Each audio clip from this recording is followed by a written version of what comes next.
hluleka ngempilo zethu ngoba bazokuyingcosana.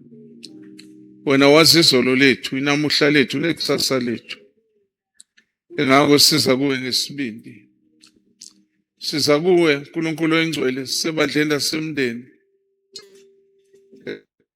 Nenkosi uJesu ngamazwi akhe phezu kwale lami amasango esihogo angelehlule. Siza kubamba iqala sazi ukuthi alikho elinye igama esilona ulwazi oluphelele. Igazi likaJesu linamandla ukucashula izibopho. Igazi likaJesu linamandla ukuvula iminyango. Igazi likaJesu linamandla okuyivala evuliwe. Egameni elihle lenkosi uJesu. Ile gazi esathengwa ngalo. Ile gazi esihlanzwe ngalo. Ile gazi esingcweliswa ngalo. Ile gazi esihlanjululwa ngalo. Igazi elemvana elikaKristu Jesu. Ile gazi elikhuluma izinto ezingcono. Likhuluma ukubuyisana phakathi komuntu noNkulunkulu. Hallelujah. Yilo legazi.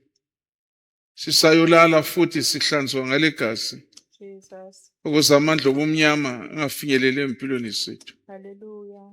Nalapho uSathane athi uqedile ngempilo zethu. Masivuka simemeza leli gazi siyasinda. Siyaphepha egameni elihle lenkosi uJesu. Yilo leli gazi. Yilo leli gazi esiphepha ngalo. Yilo leli gazi elisivikelayo. Namhlanje ntambama uyi-acknowledge amandla khona kuleli gazi nokusebenza kwaleli gazi egameni elihle lenkosi uKristu Jesu. Sibabaza ubukhulu baleli gazi. Sibabaza amandla aleli gazi. Sizamile ukwenza i-comparison phakathi kwaleli gazi negazi leyilwane. Leli libonakala lihlukile ngoba lisisondeze kuNkulunkulu Baba. Lakhuluma izinto ezingcono. Ile gazi landlala imphefumulo yethu, lilungisa imphefumulo yethu, lilungisa imoya yethu, kuze konke uBaba akubikayo konke sikwazi ukubamba, sikwazi ukuhlukanisa ukuthi lokhu kuvela kuBaba, lokhu kuvela esitheni. Moya oyingcwele, we acknowledge you kule ntambama. Sibonile imisebenzi yakho phezu kwempilo zethu. Sibone imisebenzi yakho kubazali bethu nakubantwana bethu. Sayibona imisebenzi yakho ebandleni lakho. Siyehla thina sithi khula wena ibandla lingelakho. Mshayela omkhulu, shayela ngendlela othanda ngayo. Shayela ngendlela yokuthi ungakontrolwa yithi. Kepha wena uzenzele ngokuthanda kwakho. Ngoba ibandla lona lingelakho. Siyalinikezela futhi hand over kabusha. Sinikezela kuwe badala nabancane nabazukulu.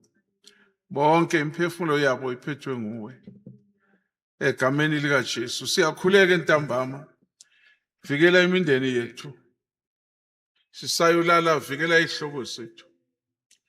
Vikela ama single parents ahlala wodwa. Vikela ugogo ohlala yedwa. Bonke abahlala bodwa bethembe wena. Hayi siyakhuleka egameni likaJesu. Bonakalisa ukuthemba kwakho. Ngabikho noyedwa ozovula ithepe yamanzi akhohlwe. Alinyazwe yiwo amanzi awavulile. Ungavumi kube noyedwa ongalala ngavalanga umnyango. Alinyazwe amandla obumnyama wasezulwini zasebusuku. Siyabakhulekela bonke abahlala bodwa. Makungabikho noyedwa ngelilanga kuthiwa sivuka ekuseni bathi akasekho kulomhlaba.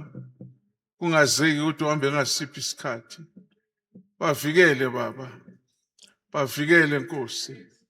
Bavikele egameni elinamandla lenkosi uJesu owase Nazareth. We pray Baba umuhle, Baba oyingcwele, Baba othembekile.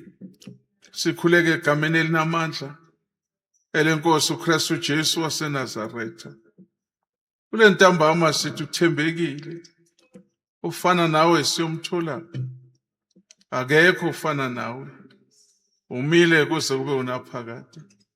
Siza bonke abasebenzayo uvikele imisebenzi yabo, siza bonke abasebenzayo uvikele imali zabo, siza bonke abangasebenzi abalinde imisebenzi nabaphumulile emsebenzini, kube lona loyo umnakelela. Siza bonke abafundayo ube nabo, egameni elinamandla lenkosi uJesu. We pray nakule ntambama in Jesus' name. Amen.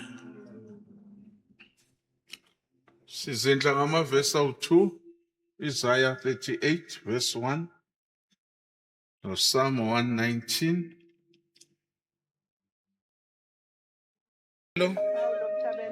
Bonakala ungihlenga empilweni yami, bonakala ungihlenga wonke ama-area wokuphila kwami, bonakala ungihlenga, bonakala izishaya isifuba eli ngisindile, ngihlengiwe, ngiphunyukile kulo lonke ugibe omubi abangibekele lona, ugibe lokungcolisa elami igama, ugibe lokungcolisa reputation yami, ugibe lokungcolisa emsebenzini, emphakathini, ngiphunyukile, ngihlengiwe, ngihlengiwe, ngihlengiwe ngegazi lemvana. Thena ngihlengwa igazi laseliyangihlanza kuko konke ukungcola nokungcoliswa konke egameni elinamandla elenkosi uKristu uJesu waseNazaretha. Ngihlengiwe, ngisindile, ngiphephile, ngiphunyukile. Oyisitha usela bamba inkemba emangele, kodwa ngiphunyuke kanjani? Angiphunyukanga izolo, angiphunyukanga namhla kuphela, insuku zami zonke ngiyophila lempilo yokuphunyuka njalo. Amandla obumnyama awanasabelo, ogibelo omhluphi, gibelo omquphi alunamandla phezu kwempilo yami. Ngiphunyukile, ngisindile, ngisindisiwe, muzi wami sendisiwe, bantwana bami, hlobo zami, ngenxa yami bangcwelisiwe egameni elihle lenkosi uJesu. Nomthandazo ngawo bayaphepha labe khona. Ngimemezela ukusinda kwemiphefumulo, ngimemezela ukusinda kwabadala, ukusinda kwabasha, ukusinda kwabazukulu egameni elinamandla lenkosi uJesu waseNazaretha. Isindile, ngiphunyukile, ngiphephile ngegama likaJesu waseNazaretha. Jesu msindisi wami, Jesu msindisi wami, ngibonga insindiso yami, ngibonga ukuphunyuka kwami ogibeni lomquphi egameni likaJesu. Konke okulotshiwe kwalotshwa ngepenseli yamanga, kuyasuswa manje, kuyaqithwa ngegazi leqiniso egameni elinamandla. Konke okwalotshwa kwathiwa akusoze kwaphinde kusuke, kuyasuswa manje ngegazi lemvana, gazi elachitheka eCalvary egameni elinamandla elenkosi uJesu. Isindile, isindile, isindile. Usinda abantwana bami, usinda abafowethu, odadewethu basindile ngenxa yalo mkhuleko. Bayaqhubeka bayasinda endleleni zonke, bayasinda egameni likaJesu. Usinda izihlobo zami esingakwaziyo nesikwaziyo, ngenxa yalo mthandazo bayasinda ngegama likaJesu. Bayaphunyuka ogibeni lomquphi. Mina ngiphakamisa izandla zami ngidumisa wena. Bayawa abayinkulungwane ngawesokunene, bayawa ishumi lenkulungwane ngakwesokhohlo. Yebo, isithembiso sithi ngiyohlaselwa ngandlela yinye, kepha bayokubaleka ngendlela ezisikhombisa. Angilibone lezwi lisebenze empilweni yami egameni likaJesu, kufakazeleke ukusinda kwami ngegama elinamandla elenkosi uKristu uJesu waseNazaretha. Amen and amen.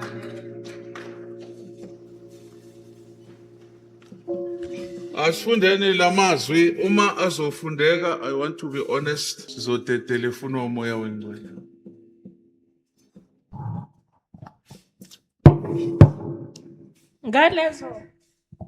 Ngalezo zinsuku uHezekiya wagula, wayephansi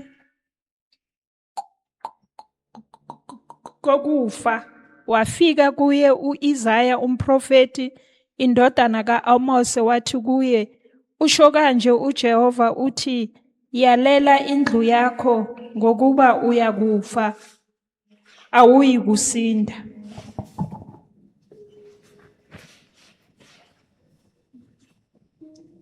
English. Isaiah 31 verse 1. 30. 38.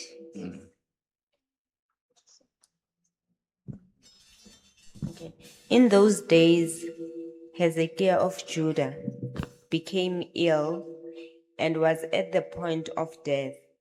And Isaiah the prophet, the son of Amos, came to him and said, Thus says the Lord, set your house in order, for you shall die and not live. Yes, amazwi siwafunde enkonzweni ya afternoon.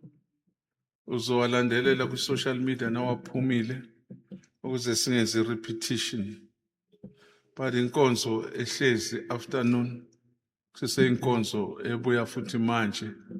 Uthi umoya ingcwele ustressela, ugcizelela ukuphunyuka kwethu ogibeni lomcuphi.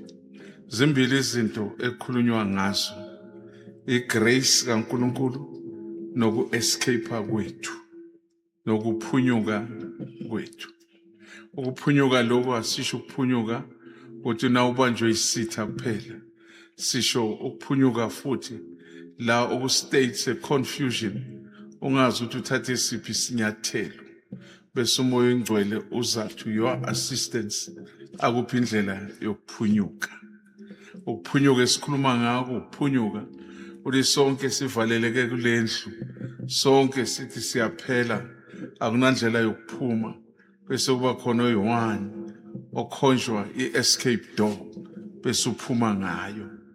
Yona le escape door uphuma ngayo ngaleso sikhathi, hayi ukuthi usayophinda angene ngayo ngelinye ilanga, but kwaleso sikhathi uNkulunkulu uyasipha izindlela ezinjalo.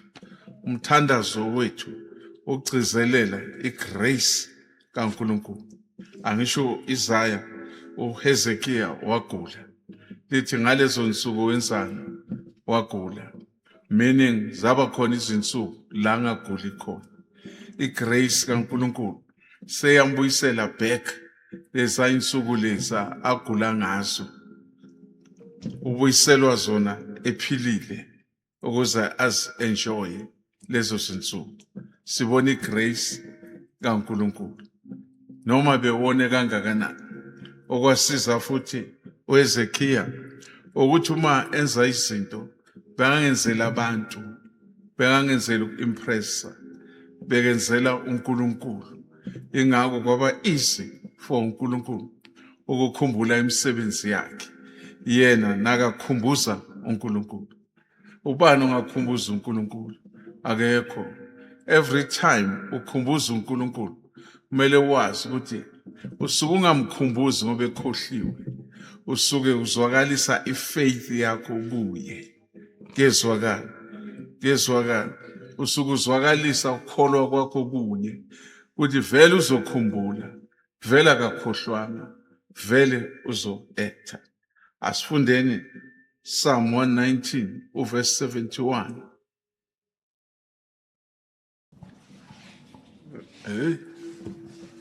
It was good for me to be afflicted so that I might learn your decrees.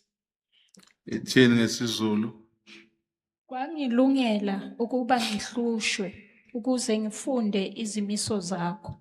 Yes, kwangilungela kuba ngenzeni ihlushwe ukuze ngifunde izimiso zakho. Ezinye inhlupheko sidlula kizo akusinhlupheko nje ezidemonic ezisatanic, but isandla sikaNkulunkulu sikhona phakathi, injongo ukuthi sifunde imiso zakhe. uHezekiya emva kokugula wambona ngcono uNkulunkulu, but akulahla ebudeni bendlela uthe seka right wasenza iphutha lokukhohlwa futhi uNkulunkulu. But sibambane kule nkonzo, sibamba into ezimbili, sibamba igrace kaNkulunkulu, sibamba nani nendlela yani yokuphunyukiswa uNkulunkulu. Amen. Kube sise America ama worshipers wakhona ngabe sebalicompose manje iculo ilihambisana naso le scripture. Amen. I reason odi bese siphinde asikhohlwa. Ingakho ke iculo lethu elikhona uzalihlabelele ekhaya uwedwa, ulihlabelele ulandelele each and every verse, lawo ma verse lawo abe umthandazo kuwe. Sikhulumile emini kwabathathu manje sengikusho sisonke. Ulifunde le verse, uthandaze ngale verse, uliphumisele le verse. Inkosi nibusise. Cela ukugcina la asikhuleke. Ngiyazi ikhona nemichele